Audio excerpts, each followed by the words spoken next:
Daniel Dubois, he lost to Alexander Usyk. But I don't understand why he's getting so much flack, I'll be honest with you. Again, he lost to Alexander Usyk.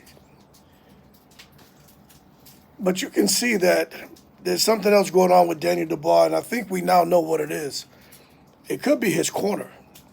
But Don Charles made some good points where he said, look, the chaos in the corner is what it's always been, and Daniel Dubois got the three biggest wins of his career with the chaos in the corner. Now we face Usyk a second time, the chaos in the corner continued. And now you're trying to suggest the reason Daniel Dubois lost is because he wasn't just hearing my voice, the trainer's voice. But this is what's interesting. Sometimes chaos works, man. You know what I'm saying? But going forward, I do think they're going to make some changes in Daniel Dubois' corner. But this is where it gets a little bit tricky.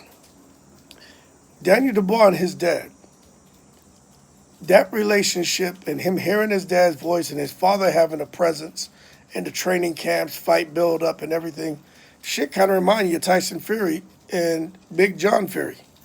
You know what I'm saying? So what are they going to do here?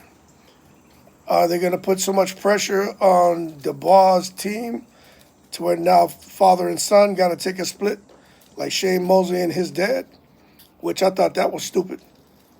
Shane Mosley should have never parted ways with his dad. And Prince Nassim Richardson was an amazing trainer, but I don't think the son and father should ever part ways. I don't know what the relationship is business-wise between Daniel and his dad, but the father and son should always stay together. If anything, have a conversation. Pops throttle back, communicate through Don Charles. But that's his son, man. This is something that obviously was the father's dream, and it's become a reality, and he's always had a position. So I think it's going to be difficult for them to sort out what to do with Daniel Dubois' father. Big John Fury, he's easy, to take care of. All he's going to do is go over there and start shouting and screaming and acting crazy and then quiet down and be a nice boy, then come back and behave. But Daniel Dubois' situation, I think, is a little bit different. Anyway, more to come on what's next for Daniel Dubois. But if you ask me, don't get rid of your dad. Don't get rid of your dad. If anything, have a conversation, Pops throttle back a little bit, but don't get rid of your dad.